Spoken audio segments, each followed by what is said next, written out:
Айдана айна алдында тұрып, ақ көйлекті мұқият қарап тұрды. Иә, ол тұрмысқа шықпақшы. Бұл оқиғаға әлі де сене алмайды. Бірақ бұл рас. 30-ға келгенде ол ақыры ақ көйлек киетін күнге жетті. Бұл сәтті ұзақ күтті. Өмірінде болған оқиғалар осы қуанышты сәтке кедергі келтіре берді. Айдана көзін көйлегінің астынан көрінген туфлилерге түсірді. Естеліктер оған өз көзіне тіке қарауға мүмкіндік бермеді. Айнадағы бейнеге қарап тұрған қыз көп азап көрген. Айданаға бүкіл өткені оның жүзіне жазылып тұрғандай көрінді. Барлығы соны көріп тұрғандай сезілді. Артынан ол өз баласын өлтірді. Ол ақ көйлек киюге лайық емес деп айтатын сияқты. Айдана жалпақ ішін сипап қойды. Бұл оның басты жарасы еді. Ол денесімен істеген ісін ешқашан кешіре алмайды. Қорықтым, өте қатты қорықтым деп сыбырлады өз бейнесіне. Болдың ба? Бітті ме? Деп бөлмеге құрбысы бас сұқты. Иә, аяқтап жатырмын деді селт еткен Айдана. Ол киімін шешіп жатты. Көңілінде өткен күндердің көріністері қайта-қайта айналып тұрды.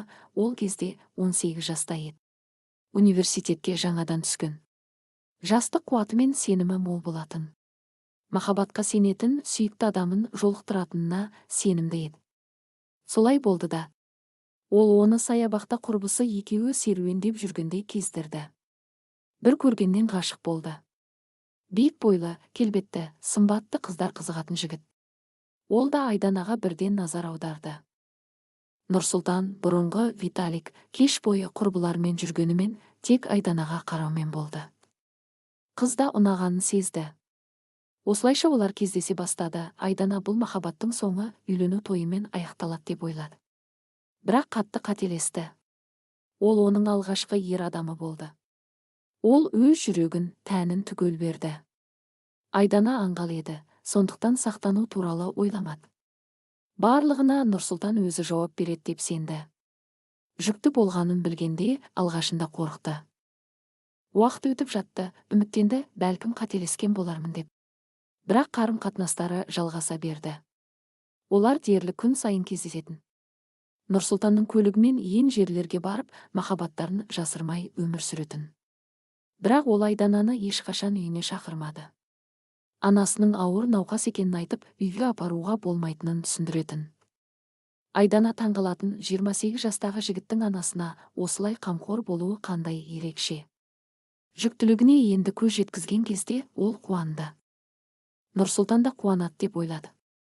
Көңілінде той көйлегін таңдап та қойған еді. Алайда жігіттің реакциясы мүлдем басқа болды. Бірінші сұрағы, бұны біреуге айттың ба? Айдана әлі ешкімге, тіпті анасына да айтпаған еді. Ол Нұрсұлтанның жауабын күтуді шешкен болатын. Жігіт ешкім білмейтінін білген соң бірден түсік жасату туралы сөз қозғады. Айдана шок күйінде болды. Жылап сүйіктісін ташүріктікпен айыптады. Махаббатымыздың жемісін қалайша жоя аламыз, деді ол. Бірақ Нұрсұлтан ашуланып баланы қаламайтынын, Айдана оны алдырып тастау керектігін айтты. Сол кеште олар ұрсысып айырылысты. Айдана Нұрсұлтан ойланып хабарласар деп үміттенді. Бір апта бойы күтті. Кейін өзі хабарласуға тырысты. Бірақ күтпеген жағдай болды, ол оның нөмірін бұғаттап тастаған. Айдана абдырап қалды. Оның достарында мекен жайында білмейтін. Жарты жыл кездесіп жүргенімен енді мүлдем байланыса алмайтынын түсінді. Ол сүйіктісі оны тастап кеткенін түйсінді. Бір апта бойы бөлмесінде жылап жатты. Анасы шыдамай, бәрін айтуға мәжбүрледі. Айдананың анасы бар шындықты естігенде шошыды.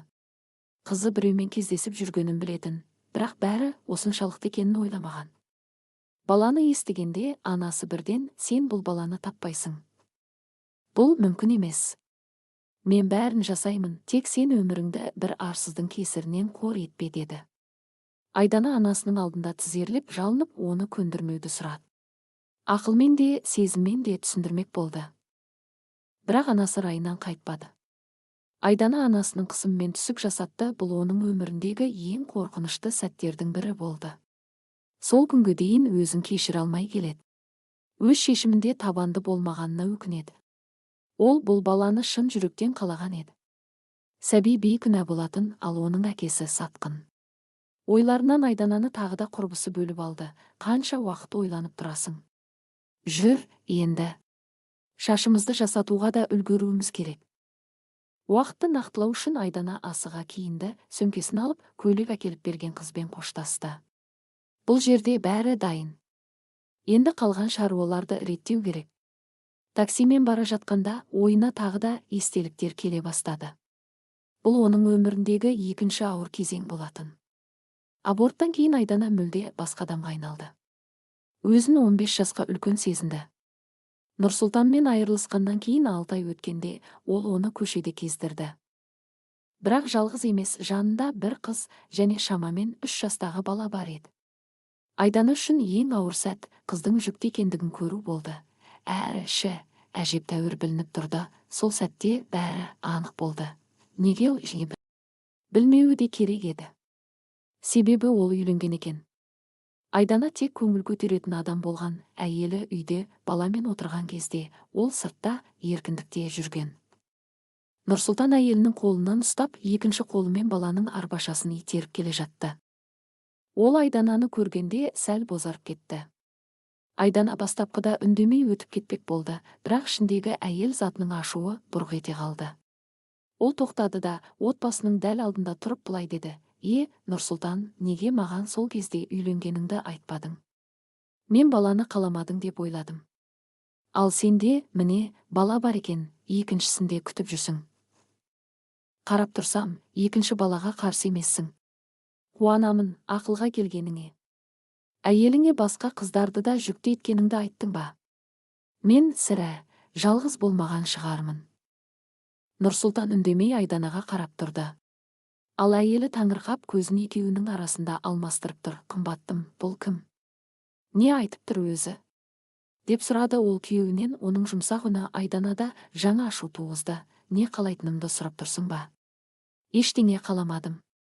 Тек әділеттің орнауын ғана тілеймін. Білдің бе, сенің күйеуің саған опасыздық жасаған. Сенің ішіңде екінші бала жүр, ал менің алғашқы баламды сенің күйеуіңнің кесірінен өлтіруге мәжбүр болдым. Ол мені тастап кетті. Бір ретте хабарласпады. Тек өмірінен мені алып тастады. Нұрсұлтанның әйелі бірдеңе түсіне бастағандай болды, бірақ әлі де Айданаға күмәнмен қарап тұрды. Сол кезде Айдана соңғы козырын қолданды. Қымбаттым, шындықты дәлелдегің келеме? Бірақ дәлелдей алмайсың. Өйткені сенің денеңдегі анау бір қызық туғандақты тек жақын адам ғана біледі. Сол бір жердегі. Есіңде ме, мен соны сипағанымды қалай жақсы көретін едің? Айтшы, ұнатпайтын ба едің? Осы сөздерден кейін Нұрсұлтанның әйелі бұрылып, бетінен тартып жіберді. Айдана бұрылып, ештеңе айтпастан кетіп қалды. Отбасылық драманың куәсі болғысы келмеді. Өз қолынан келгенін жасады.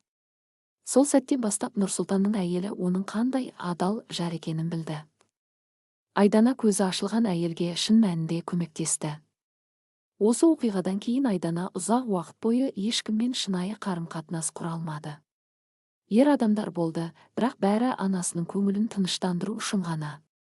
Анасы оның болашағына алаңдайтын. Тек 10 жылдан кейін Айдана өз жүрегіне жол тапқан жігітті кездірді. Басында оның да өзгелерден еш айырмашылығы жоқ деп ойлады. Ол да жалғыз қалмау үшін қолданған ерлердің бірі болатын. Бірақ уақыт өте келе жүрегі жібіп, ерекше бір сезім пайда бола бастады. Мүмкін бұл оның табандылығының арқасы шығар. Алексей оны ешқашан жалғыз қалдырмады. Бір түрлі жұмсақтықпен, бірақ табандылықпен оны өзіне баурап алды. Мүмкін Айдана оны бірден жақсы көрген шығар, бірақ бұл сезімді мойындауға қорықты. Шешуші сәт Алексей оған үйленуге ұсыныс жасағанда туды. Ал Айдана бірден бас тартты. Жігіт оның суықтығынан шошынып қалды.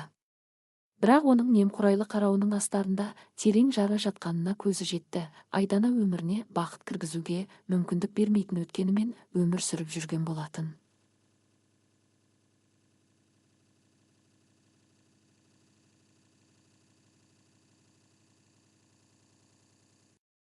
Айдана кетіп қалмақ болғанда, Олжас оны тоқтатты. Ол Айдананың жан дүниесін ашуын қалады, және ақырында Айдана шыдамы таусылып, ішіндегі бар шындығын айтып берді. Көңілін жегідей жеп жүрген өткен күндер жайлы барлығын баян етті. Олжас болса үнсіз тыңдап, оның қайғысын бірге бөлісті. Сол кезде Айдана өзінің нағыз махаббатын тапқанын түсінді. Ол оны қорғайтын, бағалайтын адам еді. Айдана селк етіп оянғандай болды. Өткеннің құрсауынан. Енді ол бәрін артта қалдырды. Алда оны сүйікті жанымен бақытты отбасы күтіп тұр. Олжас оны түсінеді, қолдайды. Айдананы дәл қазіргі қалпында қабылдайды. Оның өміріндегі бар шындықты біледі. Айдана оған сенеді. Бір айдан соң олар үйленді. Тойға бүкіл туған туысқандары жиналды. Ең қатты қуанған Айдананың анасы еді. Ол қызының өмірі ұзақ уақыт бойы оңалмағанына өзін кінәлі сезінетін. Өйткені бәрі сол бір күштеп жасатқан түсіктен басталған. Анасы өз-өзін сан рет сөкті. Бірақ енді жүрегі тынышталғандай, қызы жақсы қолда, сенімді адаммен бірге. Ал Айдана бақытты. Бұл ең бастысы. Бір күні үйленген соң Айдана ерекше түс көрді. Түсі оны жылатып оятты. Түсінде оған ол кезінде ішінен алдырған баласы келді. Бала тұман ішінде тұрғандай болды, оның жүзі анық көрінбеді. Малыш мұңлы көзбен қарап былай деді: сен менің анам болғың келмеді. Сен мені сүймедің бе? Шынымен мен саған ауыртпалық болдым ба? Айдана көз жасы көл болып, оның алдында тізерлеп отырды. Мен сені өмірімдегі ең көп күткен жан едім. Сенің дүниеге келгеніңді қатты қаладым. Бірақ мен әлсіз болдым. Саған қорған болуға күшім жетпеді. Бұл менің кінәм. Мен өзімді ешқашан кешіре алмаймын. Не бұл дүниеде, не ол дүниеде кешірім жоқ маған. Ол бет-жүзін қолымен жауып, жылап отырды. Сол сәтте ол басынан кішкентай алақанның сипағанын сезді. Жылама, анашым. Мен сені баяғыда кешірдім. Барлығы да сені кешірді. Мен білемін, сені ренжіткен. Сен кінәлі емессің. Мұның бәрі кездейсоқ болды. Бізде екінші мүмкіндік болады. Біз жақында қайтадан кездесеміз, уәде беремін. Бұл жолы бәрі басқаша болады. Бұл жолы сен мен үшін әлемдегі ең жақсы әкені таңдадың. Мен де онымен танысқым келеді. Бала Айдананың шашын сипауды жалғастырды. Айдана көз жасын сүртіп, өтінемін, маған тезірек келші. Мен сені ешкімді сүймегендей сүйемін. Сен бақытты болу үшін бәрін жасаймын. Мен әрдайым сенің жаныңдамын. Көресің, мен әлемдегі ең жақсы ана боламын деді. Мен білемін деп сыбырлады бала, оның маңдайынан сүйді де ғайып болды. Айдана оянғанда, Олжас оның бетін сипап, уайыммен қарап отыр екен. Не болды? Қорқынышты түс көрдің бе? Сен жылап, біреумен сөйлесіп жаттың. Айдана бетінен аққан жасын сүртіп, күйеуіне жымиып, мен біздің болашақ баламызбен сөйлестім. Бізде жақында бала болады. Қымбаттым. Айдана Олжасты құшақтап көзін жұмды. Бетінде тыныштық пен сенімділік нышаны бар еді. Енді бәрі жақсы болады. Енді ол шын мәнінде бақытты. Жақында олардың өміріне асыға күтіп жүрген сәбилері келеді.